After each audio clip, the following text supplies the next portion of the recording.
Hello and welcome. We're here at Holistic Investments, and I'm your host, Konstantin Kogan. And I'm delighted to have here today Tatiana Koffman, who is a writer, an investor, and passionate about bringing impact and consumer technologies to life. She's a curator to a newsletter, Myth of Money. She's an investor in multiple projects, including Mara, Flooz, CoinMena, and many others. And really a person who I read her newsletter for quite a while, and I'm just delighted to have her here. Hi, Tatiana. Hi, Konstantin. How are you today? Amazing. It's a beautiful day. Actually, ironic in New York right now. It's November and it's pretty warm. So global warming is definitely here, right? On the one hand, I'm happy. On the other hand, I'm a bit cautious about what's happening in the world. But beautiful day, sunny, warm, amazing. I have to say we're having the opposite effect. I'm in Malibu and it's about 50 degrees this morning. Okay. So it's almost as cold as it is in New York. So you see, we have to swap, right? It's one of those, I go to your apartment, you go to mine, and then we'll explore. Lifestyle. Yes. So yeah, I love to have a positive beginning, right?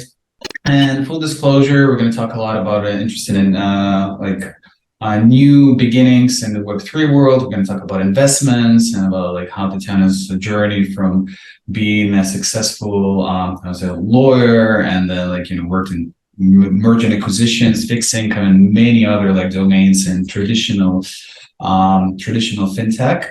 How she converted to a blockchain investor.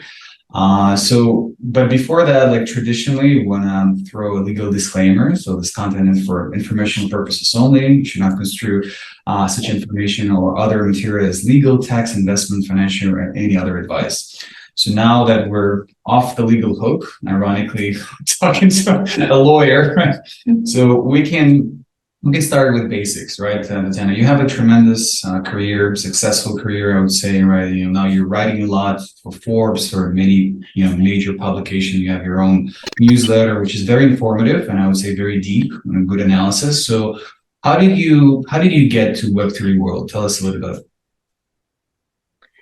It's really funny because I always say the Web3 world found me. So as you said, my background was very traditional. I grew up in Toronto in Canada, been living in LA for the last almost 10 years now. But originally, I grew up in this immigrant family where education was very important. So my parents encouraged me to go to law school and to business school at the same time. I was actually one of those crazy overachiever kids where I finished college a year early. And then I went to law school and I picked up my MBA during summer school on the side. So basically I was 24 when I graduated with 3 degrees. My mother was very excited. I was the youngest JD MBA actually in the country at the time, and the youngest kid in business school. So I was very, very type A. And I wrote the bar both in Canada and in New York, practiced law for a little bit, found it. I find there's areas of law that are really beautiful and really creative and thought-provoking and, more philosophical, like constitutional law, criminal law, family law. And I found corporate law to be very, very dry and not engaging. And I watched my friends who were entrepreneurs and they were creating things. And so I wanted to try something different. But instead of doing something creative, I went into investment banking. And so that was kind of the next phase of my career. You can see I was sort of inching my way out of this traditional world. And so first I was in mergers and acquisitions at CIBC World Markets. And then I ended up on the trading floor, on the fixed income trading floor at TD Bank in the headquarters in Toronto. And my focus there was swaps, derivatives, debt capital markets, and asset-backed securities.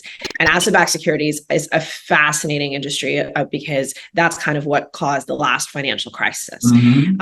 And so I really got to take a deep dive and learn how a lot of those securities were created, and that we can collateralize not just homes, we can collateralize credit card debt, we can collateralize car debt, we can collateralize our phone payments. AT&T actually takes your iPhone payments from your 2-year contract when you get a free phone and takes those $30 monthly payments and puts them into bonds based on people's credit card ratings or their FICO ratings. And so these are things that, you don't see from the outside world, how this credit system is created and leveraged and leveraged and leveraged, and the the Achilles heel there, where you pull one string and everything can collapse, right? So it was such a beautiful and educational experience. But I think my trading floor experience was probably somewhat similar to what a lot of women experienced. I was one of 4 or 5 women on a trading floor of 800 men, and the cultural experience was very, very harsh. I was 26 at the time. So it was, it was a good learning experience, but definitely a growing experience. And at some point during that time, I had decided to take a sabbatical and move to LA for a little bit. So I put one foot out thinking I might still come back. I was still kind of scared to leave that traditional world. And I had, maybe 2 friends in LA at the time, went out here for a little while and ended up networking my way into my first job, which was in venture capital, which was for a rock band that a lot of us grew up listening to called Linkin Park. So that was kind of my first intro to tech and to this world of investing. And then just kind of from there, I worked for a couple different funds. I did do another celebrity fund with the Chainsmokers. I did some non-celebrity funds. But crypto was kind of one of those things that found me in 2017, so last cycle. And I wasn't looking for it. I was living in Venice Beach, and there was this brewing community of people who were investing and really engaged in the space. And somebody gave me a copy of the Distributed magazine. I don't know if you've ever read it. It's like one of the first Bitcoin magazines. And somebody left a copy in my house. I had one of those houses in Venice Beach that everyone kind of like came through, we had like a crash pad for people. People came over for dinner all the time. And so somebody left this magazine one day, and I just started reading it. And there was this like, holy shit moment that kind of went off. And I think for me, so obviously I had the. So what year? Let's specify, what year was that again? This is 2017. So this is in the middle of the height of the last cycle. Previous cycle to this, because I guess this current cycle we're going to start calling the last cycle now because we're in the bear market. But yeah, so this was 2017. And obviously I had the background to understand it because of my financial background and my legal background and my tech investment background. But I think really like the holy shit moment and the light bulb moment. Sorry, I don't know if it's okay to swear on this podcast, just totally a little bit. Fine. It came from my childhood. And so I immigrated, I think similar to you, Constantine, I immigrated when I was 10 years old from Eastern Europe. So I actually was born in Ukraine. My family is half Ukrainian, half Russian. It's a very hot button topic right now. But the Soviet Union fell when I was living there. I was almost 4 years old when it happened. And so I kind of like lived this collapse of government. So I found a lot of my peers in the West, that are my friends now, they have this idealistic notion that a government could never fall, right? That a government is something steady, and that's the foundation we build everything upon, right? And for me, I never felt that way because I watched a government fall when I was a kid, and I watched it happen on television. And then I saw capitalism come in. So when I was around 6 or 7, they put the first McDonald's in, Coca-Cola came in. We used to have one brand of cars numbered 1 through 9, the Ladas. And all of a sudden you see Beamers and Mercedes on the streets, and, everyone's honking at each other and showing off their new cars. And I watched this kind of transition as a child, even shopping as a little girl. Like I used to have to ask my mom to sew me a dress, to go to first grade. And now I could just go to a store and it had things imported from London. And so I watched all of this happen, but what we had as a result was hyperinflation, right? So when I was around 7 years old, the government made a decision to divide the ruble by 1,000 to kind of decrease the perceived value of hyperinflation. And my lunch money at the time was 5,000 rubles, right? And so one day my mom gave me 5. And I said, well, what do you mean? I'm a mathematically gifted child. Why are you giving me 5? And she had to sit me down and explain to me what the government was doing and what hyperinflation was. Yeah. When I was, we had very similar situation in Ukraine with coupons. So we had like Yeah. literally the name was coupons, and then was back to grivnas, but exactly the same. We had like million. The denomination was like in millions, and I was like buying my grandmother was buying ice cream. I'm like, okay, great. Like am I a millionaire, right? Just because I'm buying. But I immigrated much later. Like I think I was 25 when I actually immigrated. So yeah. Yeah. Yeah. And then my final financial lesson from those first 10 years was, so property rights was something that was given to us once the Soviet Union disbanded, right? So before property was shared, and property, I could write like a whole book on this, but property rights are actually incredibly important for development of societies and economic development, because for most people, their house is their number one thing that they own, and it's something they can leverage to then start a business and create additional economic flow, right? And so they gave property rights to people overnight. Usually it was you had the right to live somewhere based on your status in society, right? So if you were a professor, you had a nice apartment and a penthouse in Moscow, right? And so like musical chairs, wherever you were standing when the ball dropped on New Year's and the government changed is like what you owned. My family happened to have owned some nice property. We sold it. We put the money into a USD denominated account at a Russian bank and kept it there. And in around 97, 98 is when the Asian financial crisis happened, and it bled into Russia, and the banks paused withdrawals. They suspended withdrawals, and basically you went to a bank and, your money is no longer available, right? Even if you were holding it in dollars. And so by the time I immigrated with my mother, we basically left with nothing. All of the money that we had and all of the savings that we had was left in these banks and in these accounts. And so fast forward to 2017, I'm now reading Distributed Magazine about what Bitcoin is. And I can't put it down. I'm enthralled, and I don't understand why nobody told me about it sooner, right? Like I would have been one of those people that if somebody told me about this in 2009, when the Bitcoin paper was first published, I would have put my entire life savings into it, right? I would have been that bullish. And so in 2017, I kind of realized that that was the future, and it's been my true north ever since. So I've done different things in the industry from an investment and writing perspective, but everything has been sort of focused on the macro effect that crypto is going to have and the societal effect that it'll have. Mm-hmm.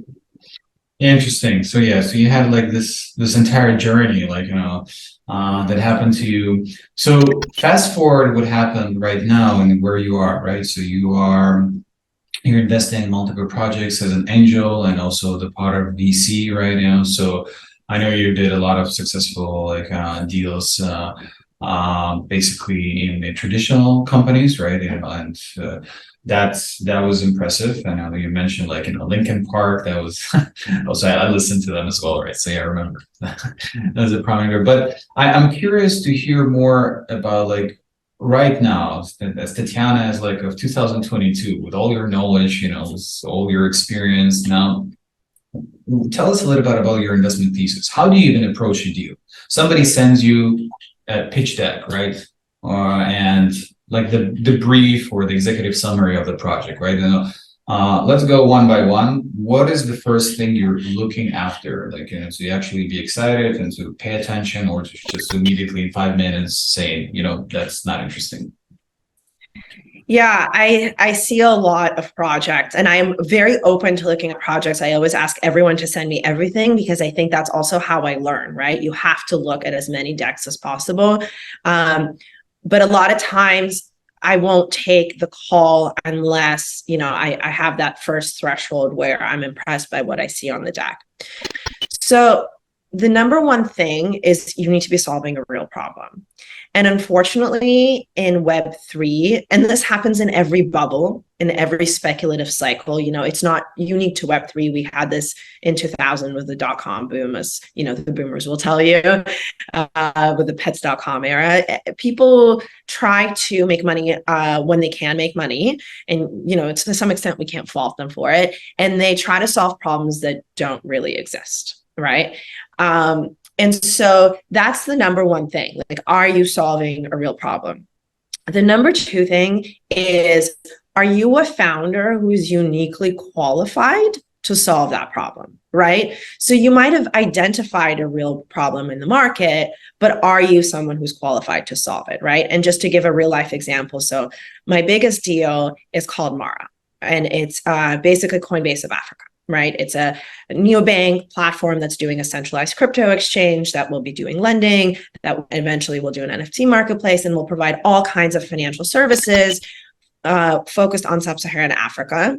The project is launching actually right now in Nigeria and Kenya with a wait list of more than 4 million people, and will spread to other countries from there. So we know that banking the unbanked in Africa is the dream. Like, that's the ultimate adoption curve, right? And we as an investment community have been looking at that market for a really long time. And a lot of founders have come forth and said, we're going to bank the unbanked in Africa, right? The particular founder that is running this project, Chinati, is uniquely qualified to solve this problem. He is American born, but he's Nigerian. His family is incredibly well connected in Nigerian society and Nigerian government. And he has a very strong network of influential folks in Kenya, which are the 2 markets that he's targeting, right? Mm-hmm. So what does that tell me? That tells me that he also has a Wharton MBA. He's ran a couple different Web3 initiatives in the past. He's qualified to do what he's doing, right? And it tells me that this particular founder can not only build a business in the Western or Americanized way that we expect someone to build a business, surpassing certain venture capital hurdles, creating certain growth curves, operating with a type of integrity, within a regulatory framework, which is a problem in a lot of emerging market companies. But he can also navigate some of those nuances that are present in an emerging market, right? And has the network to do so. And so for me, like, when I looked at him and when I picked to back him, I said, okay, I know that you can execute this better than anyone else can. He has competitors, for sure he has competitors, but I feel that he is better suited to solving that problem than his competitors are. So that's the second point that I look over. So real problem, are you uniquely qualified to solve that problem? And 3, the dream that the problem that you're solving has to be a dream, and it can't be a financial dream. Like, it has to be authentic to who you are. It has to be an extension of who you are, right? So in this particular example of the founder, he wasn't in it for the money. Right. And it was very obvious that this was a founder that wanted to dedicate his life to solving this problem and create an impact, and that he wasn't going to stop solving the problem when someone offered him a mediocre buyout offer in 2 years, right? Or that he was going to issue a token, cash out, and run. It was clear that this was going to be his life's work and something that he wanted to spend, at least the next 5 years, if not 10 years or 20 years working on. So the problem is authentic to who they are. Mm-hmm. Basically, those are my 3 things. For a while, I couldn't articulate it. I just called it a spidey sense. I would talk to someone and I'd just be like, yay or nay. And then somebody asked me, like, you have to write this down and put this down on paper. Like, what is your sense? Because after a while, I got really good at picking these founders, and I couldn't actually tell people why I was doing it. And then, to have people follow you, obviously, into an investment, you have to be able to articulate your thought process. So that's how I distilled it to that 3-prong framework. Perfect. And it's, I would say that that's a very interesting example, because we do hear a lot of people promise that they will go like unbank Africa, right? And those are huge communities. I mean, just as a reminder, Nigeria is like 210 million people, like a country. Kenya is what, like 55 million probably, right? So there, and there are much bigger countries as well, like, so we're talking about, like, the entire continent that has this need, and a real need, right? And where they don't trust their local banks, whether they have a central bank or they don't have a central bank. There's a huge issues, like people who actually need this as a tool, as a wealth preservation tool, right? But then the argument might be, like, as a person who's just looking at the household names, right? Coinbase or Binance, why wouldn't, like, they penetrate there and then just open like a subsidiary, right? So then your thesis is like, well, because they need a local understanding of a local infrastructure, they need understanding of local mentality, they need to understand of some of the subtle nuances of the market that, like, not any big brand will probably ever have or would probably introduce, right? And that's also a difference.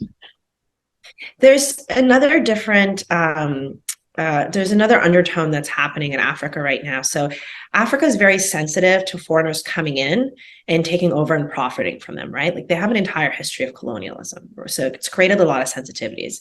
And now there's really strong Chinese influences and Russian influences that are coming in, and they're buying up land and infrastructure. And there's a little bit of a battle happening between those influences. And then the Western influences are also trying to come in, right? And so CZ, CZ's an incredible businessman, like, all the respect to him. Africa has been a really big focus for Binance for a while, but they have issues because they have this pushback. And yes, some of it is regulatory, but a lot of it is cultural, right? He is seen as a foreigner coming into the space, trying to take advantage.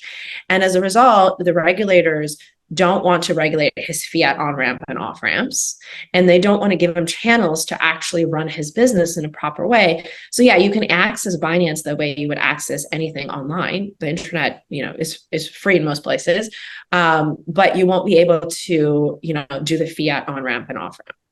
And so that's both a cultural difference from, the decision maker perspective, the government heads who actually get to decide whether you get to operate somewhere, but it's also a cultural difference from a consumer perspective, right? So what Mara is doing really, really well right now is they're building this for Africa by Africa brand. And they can do that incredibly authentically because they have two of the four co-founders are actually African, right? So Chinati, the CEO who I mentioned, and then they brought on another co-founder, Kate Kallett, who is incredible. Her family is from Central African Republic. She was raised in Paris, worked in NVIDIA as an innovation head, so super, super qualified to do what she does. But her and she are basically on the ground promoting this product for their communities, right? And it comes off very, very different. They're also using something called an agent network, which I think a lot of other companies haven't been able to use. And that's how Safaricom has been able to penetrate a lot of these small communities and villages in Africa. It's basically like a reward system through communities that encourages someone who lives in a village, who knows everyone in the community, to set up a booth and sign people up, and they get rewards, right? So Safaricom did it in their reward system. We have a Mara token to reward people for signing up others, and there's a whole referral system in place. And so you have this agent network that's, like, actually on the ground versus just online. And that's something Coinbase or FTX or Binance, they can't execute it that way, right? Because it's like a quintessentially African execution model that foreigners can't come in and do in that way.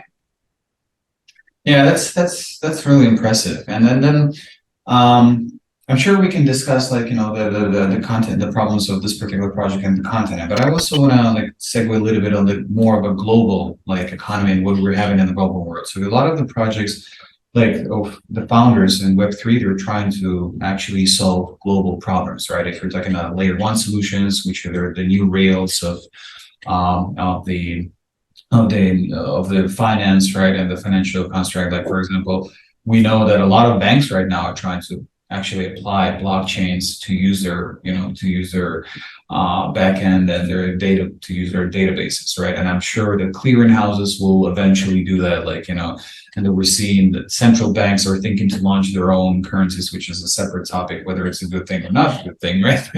But it's already happening, right? My question to you would be also closer to the legal side of things, right? A lot of things happened in the past month, right? CFTC, like sued multiple users of a DAO, right? Then SEC investigated like Yuga Labs, right? The founders. Like we have in other parts of the world, other investigations happening, of the crypto projects. So if you were there to summarize, like what's going to happen with adoption, considering that there are still those local pockets, right, of like jurisdictions and like regulators in particular countries, right, who are still trying to maintain control and fairly, we should say, also protect the retail investors, right, to the best of their ability and their knowledge. But if you were there to analyze what is happening right now in the world, and with a huge adoption of crypto that is inevitable, what is your analysis? Like, how viable is the fact that decentralization is going like 10 miles, like 100 miles an hour, and the regulations and the people who are trying to build them are going like it isn't a subjective feel like 2 miles an hour. So where do we merge? Yeah, so that's a loaded question. So I don't think that decentralization is necessarily going 100 miles an hour. I think speculation is going miles an hour. Okay. I think you are creating something, as I said in the Howey test, and selling something with the expectation of profit, then you are selling a security, right? Under US law, right? There's many jurisdictions around the world that are much more flexible around this question. And if you don't work with US investors, you can work in those jurisdictions and not be subject to SEC law. And that's a choice you have to make, right? But if you are going to operate under SEC purview, which means either have your company on this side of the world or sell to investors in the side of the world, then you're always going to be running into the Howey test. And frankly, it's just a matter of time before most of these things get caught in that web, right? So if you're selling NFTs, like we talked about Yuga Labs, I think earlier, and then being investigated, like at the end of the day, people are buying ApeCoin and apes because they want to make a profit, right? There's very few people who are just buying them for the art of it or as a digital collectible that they want to hold forever. Most people, there's an entire career stream now in Web3, which is NFT flippers, right? And I have friends who are incredibly successful at it. They spend their entire days researching undervalued projects or getting things on mint and reselling them when the floor price goes up, when there's some news announcement. And so they're buying these things with the expectation of profit. So the argument that these things are not securities, I think, is a very temporary argument, right? And money creates a lot of emotion, right? Like I find human psychology really interesting, and it creates a lot of denial. So a lot of people, they enter the space and they enter it with these like denial glasses on. They say, okay, well, this person hasn't been caught, so therefore I'm not going to be caught. Or this person's project wasn't regulated, so my project isn't going to be regulated. And you're right, the regulation is moving at a snail's pace, but it is moving, right? And so they're coming after these things years later, but they're sifting through it. And it's really, really obvious that if you're going to build an entire investment industry, people have built funds to invest in NFTs. If funds invest in NFTs, that means it's an investment product, right? If there's entire crypto hedge funds investing in utility tokens, that means that's an investment product, right? To me, that's obvious. I always viewed Bitcoin as a commodity. It's been regulated as a commodity. And to me, I always felt like Bitcoin, because it's a truly decentralized product, right? It doesn't have this talking head. Somebody compared it the other day that it's more like a clock that just keeps ticking, right? But what I find interesting about Bitcoin is it's actually very similar in terms of gold, not because of its store of value, which is what the analogy that most people make, but in terms of like actually going out and making a Bitcoin, right? Like, what do you need to go out and make a Bitcoin? You need hardware. You need actual tools. You need power and energy to power those tools. And you need humans to organize it all, right? That's very similar to mining any precious metal or mineral out of the ground, right? Any other commodity. And so Bitcoin is the digital version of that because of that proof of work that goes into it and that actual effort and capital that you have to put into extracting it, right? And so to me, that always felt like a commodity. Versus a lot of these other things that we're looking at, they don't require that sort of effort and they're not commodities. And I know Ethereum is going to have some issues now because it's switched to proof of work, proof of stake out of proof of work. And to me, I understand the environmental reasons for it. I understand the scalability reasons for it. But I think from a securities perspective, it definitely makes it quite a bit more vulnerable. Really interesting. I wouldn't 100% agree with what you're saying. I understand what you're saying. I respect it, right?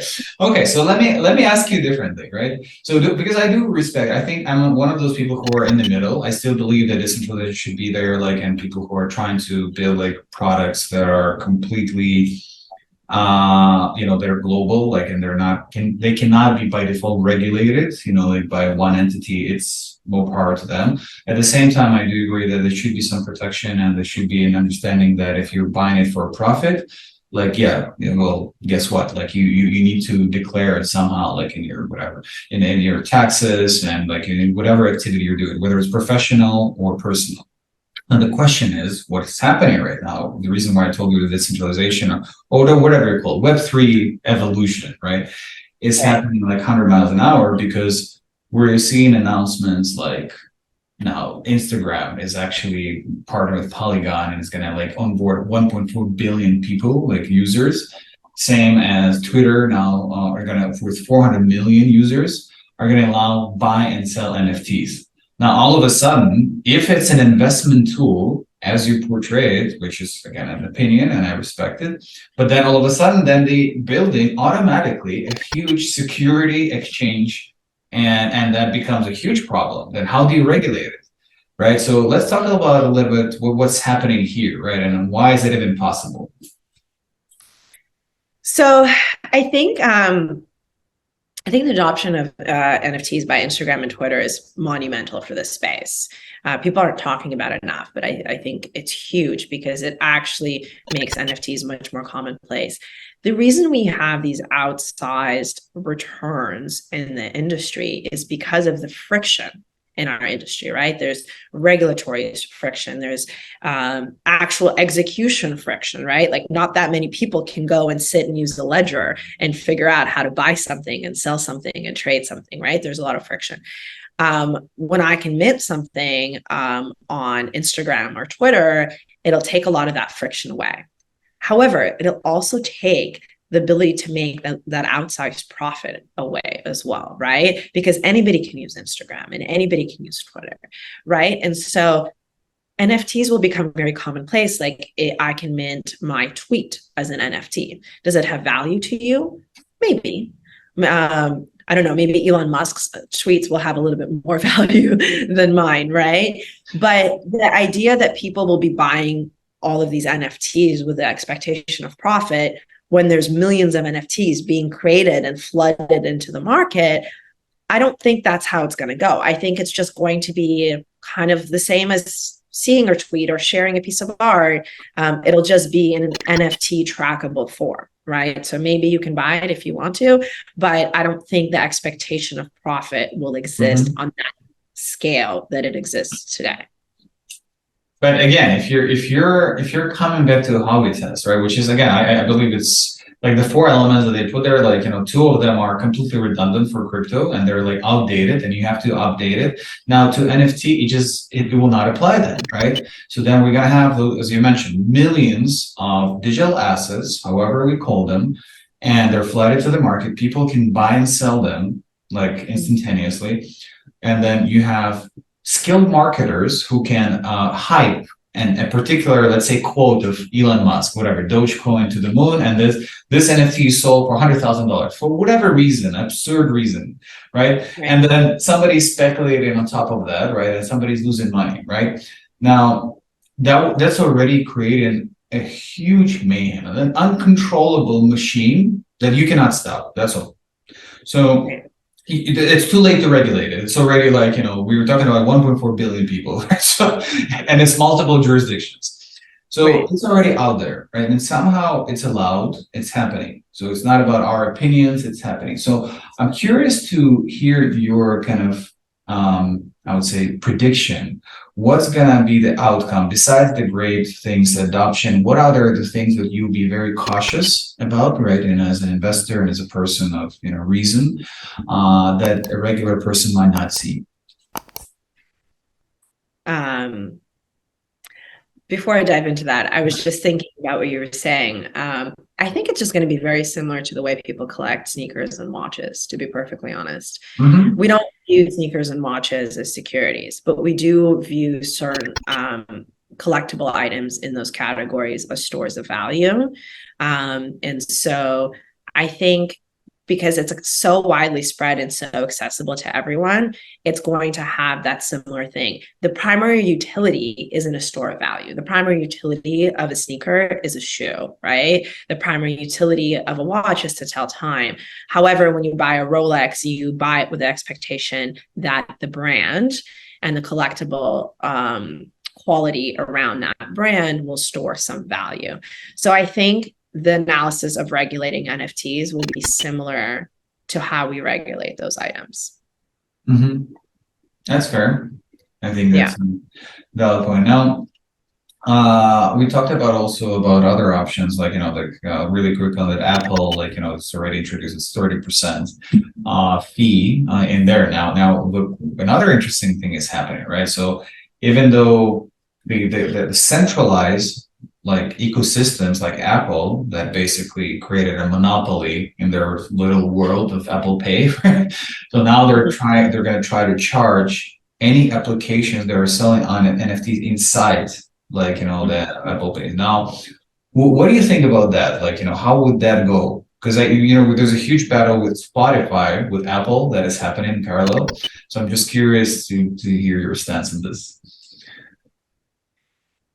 Look, I think at the end of the day, like that, those costs will just get passed down to the consumer, right? Mm-hmm. So if everyone has to pay that cost and it's built in, and by the way, that's the exact same as it is now for any app and anything you have to purchase in app, right? Any workout that I download in the App Store, I basically buy it with a built-in 30% markup. So I don't think it's going to be as big of a deal as people think. I think obviously we'd prefer not to pay 30% markup. We would all prefer, but we pay it all the time. Everything I buy, every time I download a show, like I pay a 30% markup to Apple. And I just don't think about it because it's part of the total price. And so retailers and creators of games and all of these things are just going to bake that in, and we won't think about it anymore. Mm-hmm. And then I like to say there's the way we want the world to work, and then there's the way the world really works. Exactly. Right now, everyone's complaining about paying $8, potentially paying $8 for a Twitter checkmark.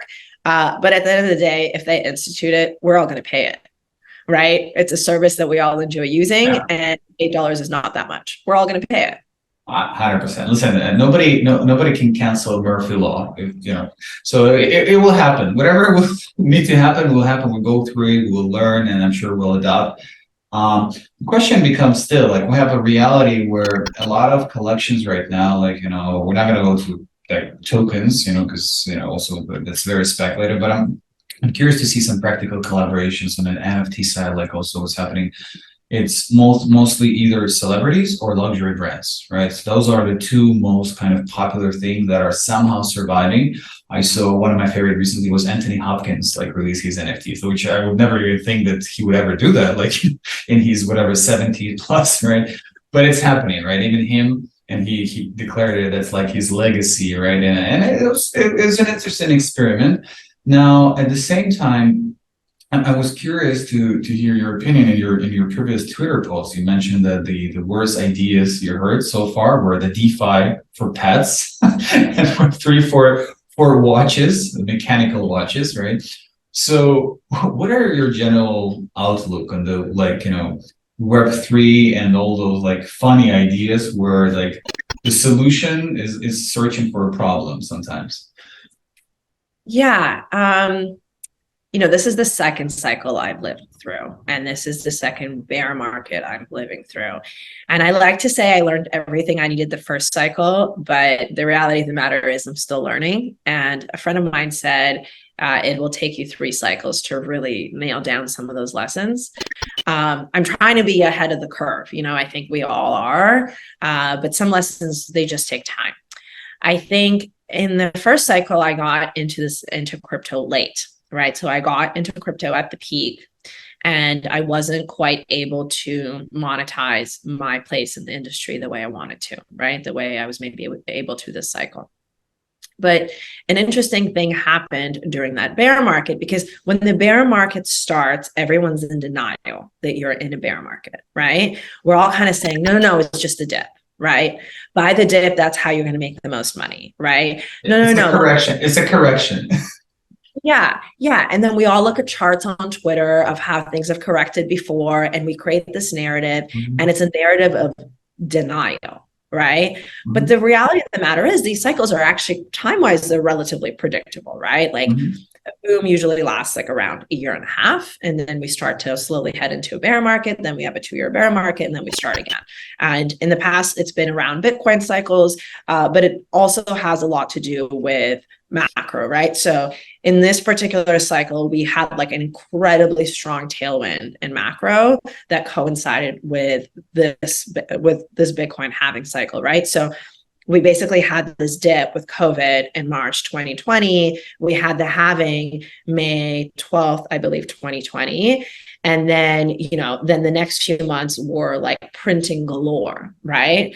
So yes, the new Bitcoin cycle kicked off in May, but also the Fed like really, really helped speed things along, right? And we knew that interest rates were going to turn. So in the last bear market, I remember a lot of these projects coming around, right? And it was like decentralization is the future. So like, let's create decentralized token for airlines. Let's create decentralized token for this credit card, whatever it is. Things that were not real problems and made 0 sense, right? And I would say in that cycle, I really didn't have the discernment. I looked at everything. I lost money on things. And I just didn't have that muscle of discernment of like knowing what's good and what's not, right? Fast forward, now we're 4 years into a different bear market. And not only do I have that discernment because I've been burned enough times and I've seen enough projects, I think also like I'm more in touch intuitively with where I feel like things are going to go and who is going to succeed and what's going to hit consumers as well, right? And some of it has to do with practice, and some of it has to do with meditation and just calming the mind and actually being able to zoom out and reason through problems a little bit differently than I used to be able to. And so when someone says, okay, I'm going to create a DeFi project and you're going to earn tokens for petting your cat and feeding your cat and sharing pictures of your cat with other cat lovers, I look at it and I say, what are you doing?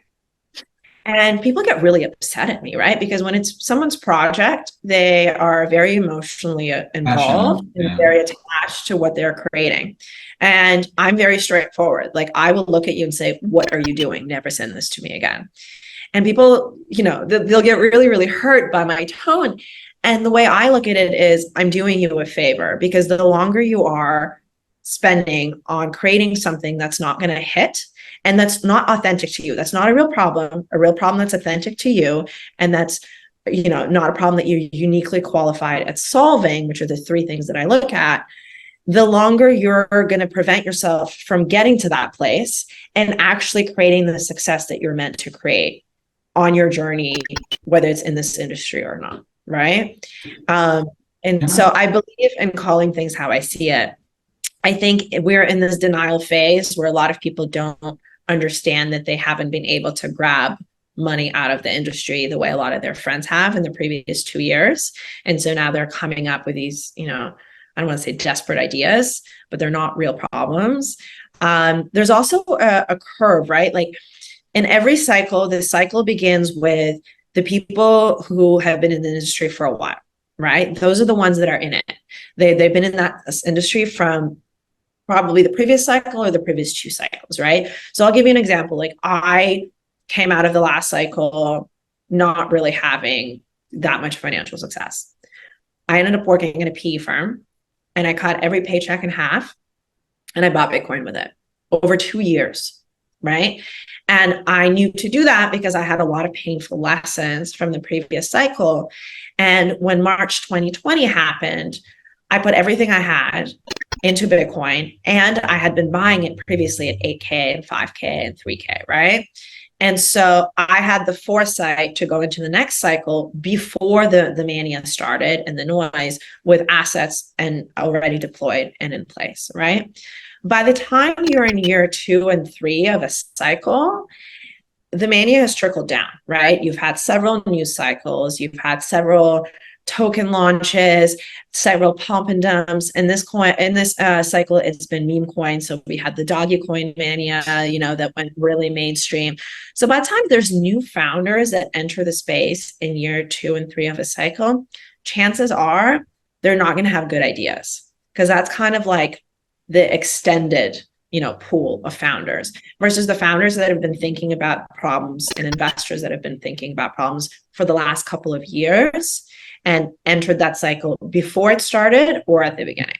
So basically, as a summary, I would say, like, it's always prudent and important to look at the seasoned, founder who already went through several cycles, and if you've seen it all, right, and maybe even failed some companies, and basically now tries to find the problem that is viable, that is as a target addressable market, very clear one, that also very clear monetization strategy. Because I do agree with you, it's challenging. A lot of ideas were funded where probably they shouldn't have been, especially in the bull market. It happens a lot. Let's be honest, a lot of, we invested in a lot of gaming projects, and then I realized that some of them later on, it was just, one of those like FOMO effects, that they were oversubscribed as always, like in a bull market. And then they're pushing you, oh, well, this is a great deal. And you, instead of spending I don't know, 2 months or due diligence or whatever, 2 weeks, you're spending a week, right? Just because it's always deadline. Not even. Yeah, or whatever, 2 minutes. Yeah, well, or 2 minutes. And then, but the only thing I would say that it's the flip side, which is still important. I remember I was listening to Gary Vaynerchuk, where he passed an Uber, right? And he explained how he had everything, all the accesses to Travis Kalanick and then to the Uber team, and then I'm sure few other investors, big investors, did that. We always kind of analyze things to our perspectives that we have now, to what we know, the constructs and the things how we think they're working right now, and we naturally have cognitive bias towards some projects, right? Or towards the idea that might sound crazy in the beginning, even with cats and dogs, but then they can actually become virally successful, right? So how do you manage this thin line where you still give it a benefit of a doubt that this idea might be as crazy it might sound, but it still kind of might be something? So first of all, you're never going to get it right 100% of the time, right? You're just not. No investor can, right? So you'll have to go into it being okay that you're going to make a wrong decision once in a while. You can't put that pressure that you're going to invest in every good one and never invest in a bad one. It's just not going to happen, right? Investors have a hit rate, and so you're optimizing for your own hit rate and your own track record. And every year and every investment cycle, you're trying to get a better and better hit rate, right? So I don't try to say, I need to make sure that I pick all the good ones, right? Like the DeFi for pets, maybe I should have picked it and maybe it'll have some sort of viral success. I try to look at it and say, okay, what do I know well, right? And what am I good at picking, right? And so if you look at my portfolio, so there's Mara, there's Flooz, there's Coinmina, there's Clover, there's Hashflow, and there's a few others that are, not publicly listed right now. They're all infrastructure projects. They're at their heart, they do different things and they solve different problems, but at their core, they're Web3 infrastructure projects, right? So the spot where I've noticed I feel more comfortable is where I'm working with founders that are building infrastructure, because I know that infrastructure survives better during bear markets. And that's actually where they get to do a lot of the building. And then it thrives in bull markets, right? If it's cyclically, it's set up properly. And infrastructure solves a real problem, right? So like we need exchanges, we need bridges, we need wallets. That's how we onboard consumers, right?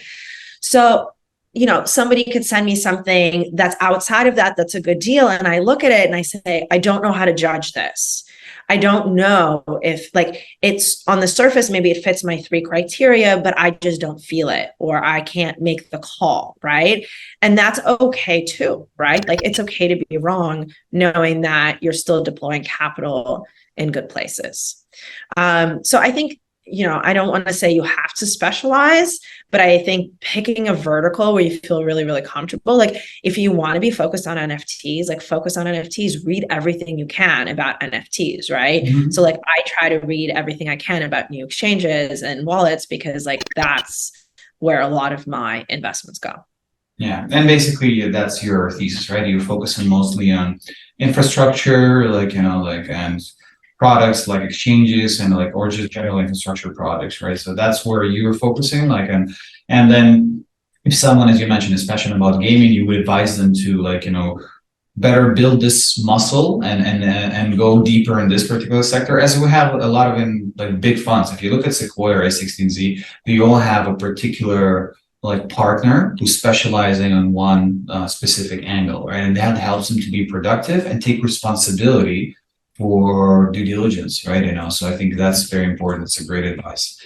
Yeah, I see a lot of gaming projects just because it's that season right now. Gaming is really, really hot, and people send me a lot of gaming projects, and I haven't invested in any of them. And a lot of them, my friends are in them, and they say, this is a really hot project. You have to go in. This is going to be great.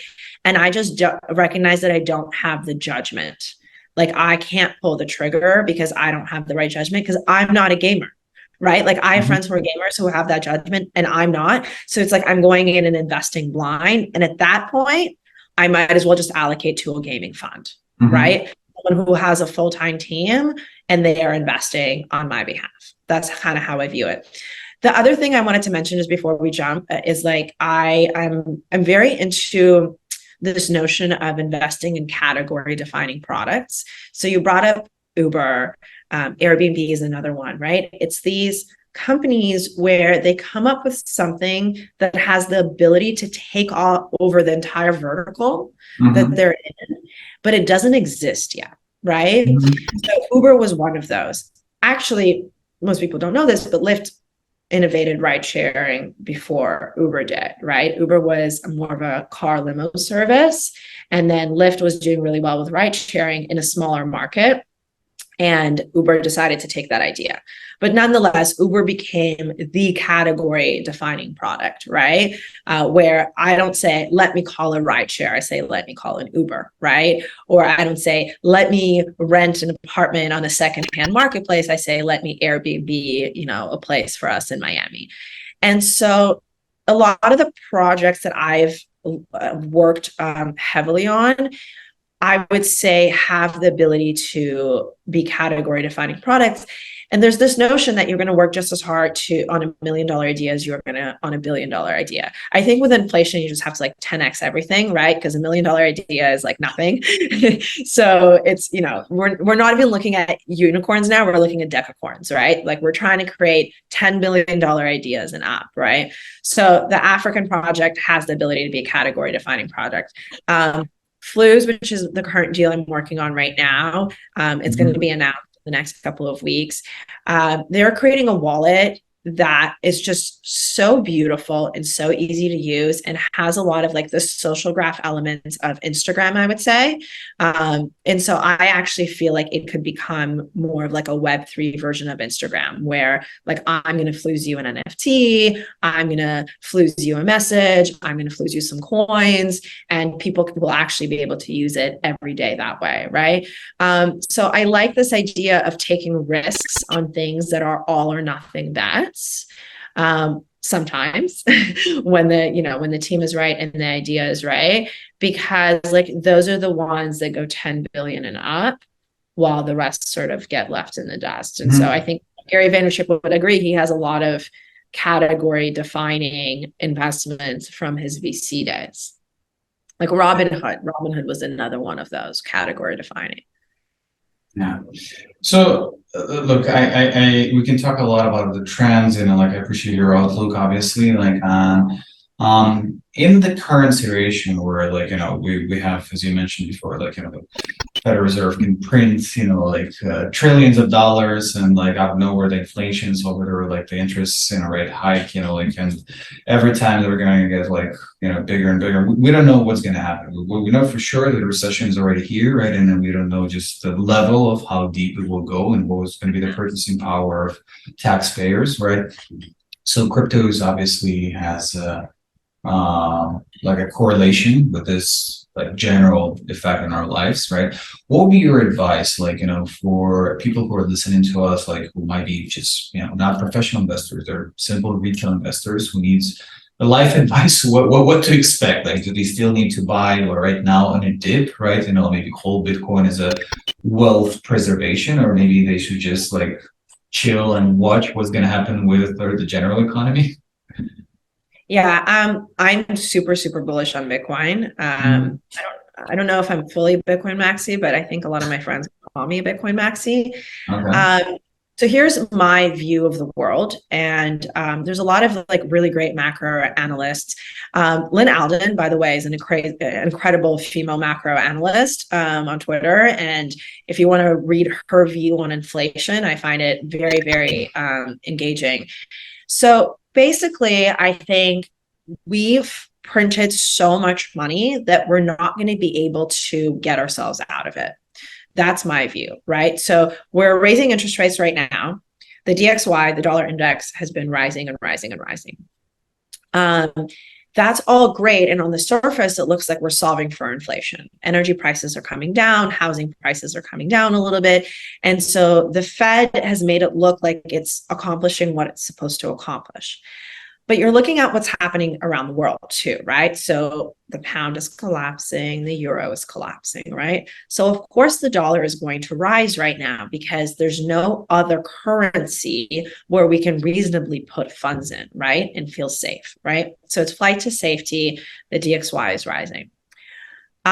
If you look at actual felt inflation, and a lot of the numbers that are experienced, like food and energy, that are experienced by average American households are left out of the CPI index for volatility, right? So when I go to Trader Joe's, I see that my groceries are 30% more expensive, right? And Trader Joe's is what the average American household feels at the end of their month, right? And so I see that 30% difference. When I'm looking at houses and I'm looking for a house right now, I see the difference between now and 2 years ago, even with a 10, 20% discount as of this result, right? Like, yes, okay, we doubled in price and then we went down by 10, 20%, right? Inflation is still there. The issue with continuing to raise interest rates, and I believe that this is either the last or the second last bump in interest rates, is there's a ceiling to how much they can raise without causing widespread defaults, right? So we are a debt-based society, right? That means every township has bonds, right? Every state has bonds, not to mention the federal government, right? Every company, every corporation has bonds, right? Most of these entities don't pay off their debt. They roll their debt, right? And this is actually something I got to learn on the fixed income trading floor 8 years ago, which most companies don't pay off their debt. They actually just issue new debt, right? And in favorable market rates, they reissue new debt and roll it prematurely to get the better interest rate. But at some point, their favorable interest rate debt expires and they have to roll it at the current market rate. And if the current market rate is 7 points higher, they can't service that debt, right? They financially cannot meet that obligation. And so we're not talking about just Joe Schmo not being able to pay his mortgage. We're talking about, cities not being able to pay their debt. And so there's only so much that we can raise interest rates. And by the way, it's 10 times worse in emerging markets, right? Because the reason that we've been able to get away with this inflation conversation for so long on this side of the world is because 80% of the global debt is denominated in US dollars. So when people look at inflation rates in other countries, or they're looking at cost of goods domestically, right? We actually get to just blanket the world in our dollar, and our inflation is spread out, right? So we don't feel it as acutely domestically because we are the global reserve currency. But because 80% of the global debt is in US dollars, every time we raise interest rate, it hurts everyone 10 times more because their currencies are not as strong, right? So the UN has already urged the Federal Reserve to slow down and stop altogether. They've called their current measures irresponsible, and they are, right? We're hurting the rest of the world, and eventually we're going to hurt ourselves too. So there's a limit to this. The problem is we actually can't stop printing money now because that's the system we have, right? So at some point we're going to stop raising interest rates, and then what? Inflation hasn't fully been solved, and we can't keep the status quo. We're going to have to keep printing again. One of the main reasons we're going to keep printing again is because US has now entered an armed conflict. They've provoked a war in another part of the world that they're largely funding, right? And we don't know where this Ukraine-Russia conflict is going to land at the end of things. But I think we can expect continued expenditure burden on the US, especially as Europe is going to need help now. Europe is having major energy shortages. So US is also going to have to step in and help them in addition to funding Ukraine.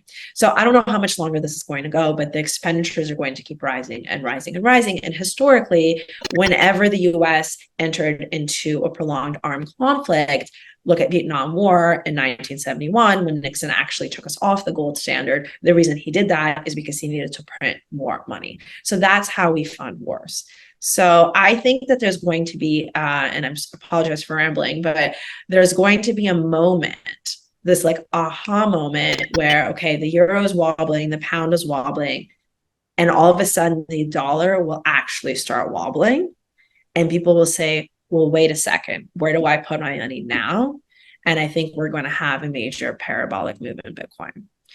If Bitcoin is not your cup of tea, because you asked what an average investor would do, I would say make sure you have real estate, but not the kind of real estate where it's like in a decrepit Miami condo. Have real estate that's like on a piece of land, something that actually holds value, that's actually tangible. I think precious metals are a decent store of value.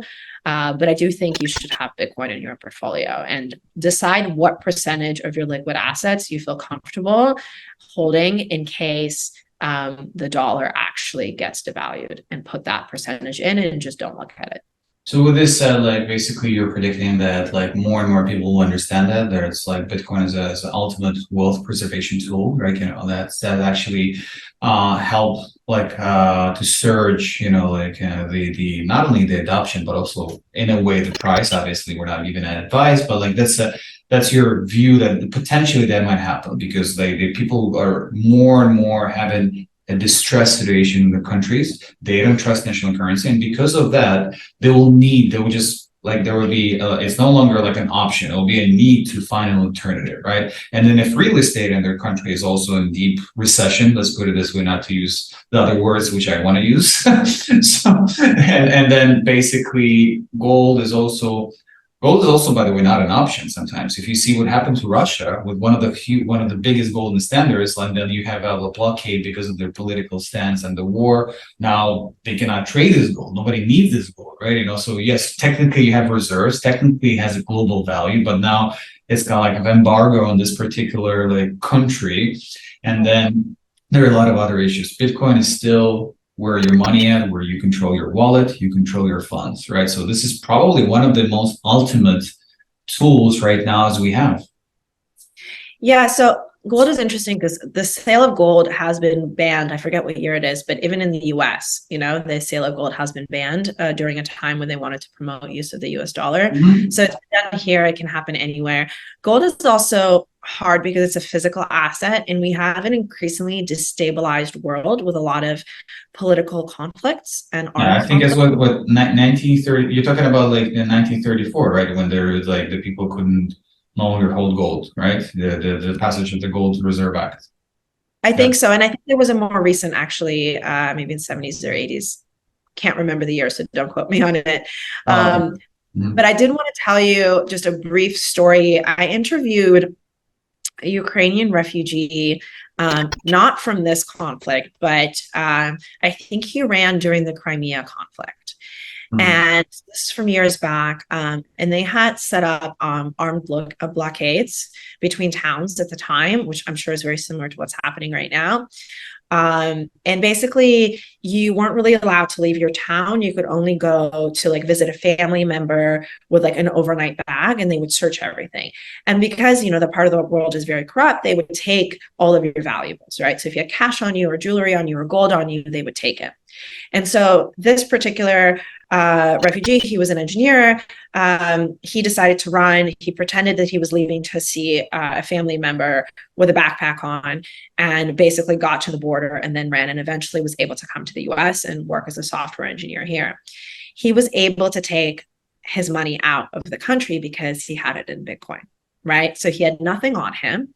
He just memorized the phrase and he got out, and he was able to take his wealth out, right? If he was trying to run with blocks of gold, it wouldn't be, the outcome wouldn't have been the same, right? And so when I look at like what's happening in Ukraine now, what's happening in Iran, what's happening in Lebanon, right? Like try and get out of those countries with a backpack full of gold. Like it's just not going to happen, right? And I think for a lot of those people, Bitcoin really is the best answer. You know, Lebanon is something I wrote about extensively a couple of years ago, and the inflation crisis that's still going through. And I know friends personally where, you know, the only reason they were able to preserve any sort of wealth, even at a 30-40% discount, were the fact that they bought Bitcoin before things got really, really bad. Yeah. So we hear all those like bad stories about like, oh, how, let's say, El Salvador, like, you know, or some other like countries like are trying to adopt, and then the value goes down. But we don't actually, I think we don't hear enough, and people don't understand enough that some of those countries have like 70 for like Turkey, like think about like 70% like rates inflation plus, right? Or more. So if you actually went in Bitcoin like earlier, like, and you actually preserved even if you preserve 30%, yes, that's not maybe great, but you still have better value than your national currency. So that's super important to know, like when you're coming in and where you get going out, and of course to understand like this is not for speculative assets. Sometimes it's just like a hedge. Again, it's a very intellectually like, you know, stimulating conversation. I'm sure we can have like, you know, hours of this, but I wanna also you know, focus on something on your personal life, if you don't mind, right? You know, so because, you know, we promise it's going to be like short and sweet, like almost like an hour, like, you know, conversation. And I just want to hope we can do it again, right? And have another deep dive into what you're thinking about macro and everything like in your portfolio and your thesis. I could go for hours on macro. I do want to say before you switch, Michael Saylor tweeted a couple of really great charts the other day, and one of them showed the volatility of Bitcoin against the S&P. And so Bitcoin is officially less volatile than the S&P. So I think this inflation argument is decreasing by the day. It's now a regulated asset that's, you know, used by banks, hedge funds, sovereign wealth funds, and it's becoming less and less volatile. And then the other thing he tweeted as a store of value, and it's basically been a stronger store of value than gold, silver, and stocks since the inception of Bitcoin. Yeah. And he's rightfully so. Like, listen, a lot of people criticize him because he basically turned MicroStrategy almost like a Bitcoin SPAC in a way, right? And they say like, well, how is it even possible? Like, is it fair to his investors to do that, right? And then he tried to explain that, like, you know, this is his vision, and might not be the most popular vision, right? But eventually we'll see, right? And we'll see that maybe his company will outperform all the other publicly traded companies. And actually today I looked up. They're outperforming the market like crazy right now. Exactly. He's really good at zooming out. That is his skill. And like, that's what I was talking about with clarity of thought. I think when you're in the moment and you're in the bubble, it's really hard to see certain things. But what Saylor is exceptional at is viewing something with like a 10-year horizon. And those are the investors that always win in the long term, right? Maybe not in the short term. So right now, he's actually significantly outperforming the entire tech industry, you know? Yeah. So in some ways, he was right.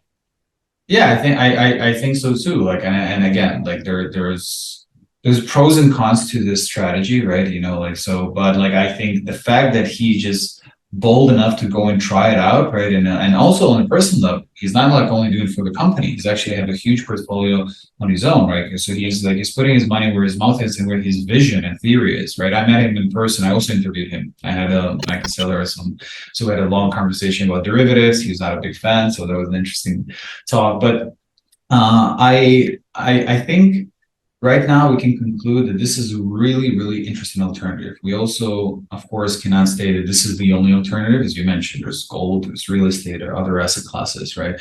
But at the same time, it's a very unique alternative, right? And I don't think we have right now in the world very like any other similar alternatives to that, right? And obviously, as people who have been early in the space, and you and me, so it's good to showcase people that regardless of the cycles, right? It's still going to be an alternative. It's up to you to choose it or not. Again, Tatiana, I really want to applaud you for giving this deep analysis. Always great to try. Like it's just like I didn't even feel that we talked for 1 hour. Like seriously, like such Wait, a. you said you had a personal question or something for me. Yeah, so this is what I want to conclude. I never, so there's a trick I didn't even notify about it. This was a trick question at the end, which is more personal for you, which is very important for me because the name of the show is Holistic Investments. And I want to ask you, what is the meaning of life to you? Like, why do you do what you do actually? We could do another hour on this. No, you have 1 minute. You have 1 minute, literally. No hour, 1 minute. Look, I think, I've been on a little bit of a journey the last little while. And I think that we all have a very unique place in this world and a very unique path. They say there's no competition on the spiritual plane and there's no jealousy because we all have this unique spot that we occupy and it can't be competitive with anyone else. And so I think the goal is for us in the physical plane to figure out our true path, right? And what we're supposed to be doing. And if we find that path and we follow it clearly, then we are both at peace with ourselves, but we're also of greatest value to others, right? And we help create a more harmonious world. I think for me, I've iterated and iterated on this with every step in my career. I think the place where I feel happiest and most valuable to my community is I'm very good at identifying founders in a pre-seed stage and helping them, not just writing them a check, but helping them find other investors and create a strategy around their round and their company and really help them create that push from, A to Z to catapult what they're building into success. So I've been that person for a couple different founders now. And I love being in that place versus being a founder myself. I love finding these founders really early and really, holding their hand through the first 6 to 12 months of that process. I think the other part of what I do that I really, really enjoy is I love writing and I love educating people through my writing and through my storytelling. And if I can inspire a few people, particularly young women, that a lot of them who read my newsletter, to make better investment decisions or to take better, control of their financial lives, I feel like I've created a positive impact, and altogether those two areas create for me a life well lived. Perfect. That's a brilliant answer, right? So yeah, we do have only 7% of women in blockchain and generally in crypto space. So I applaud you for being a great example, being a female investor, being an entrepreneur and a writer. I think what you're doing can inspire a lot of women to actually be in the space and not to be afraid. And even though it's challenging and it's male dominated industry is fintech, generally it is, right? A lot, but I'm sure it's going to change. It's actually the numbers are growing. It says the projection for 2023 is going to be from 7 to 9%. And hopefully from there, we're going to get to 20, 30, whatever the percent will be fair for everyone.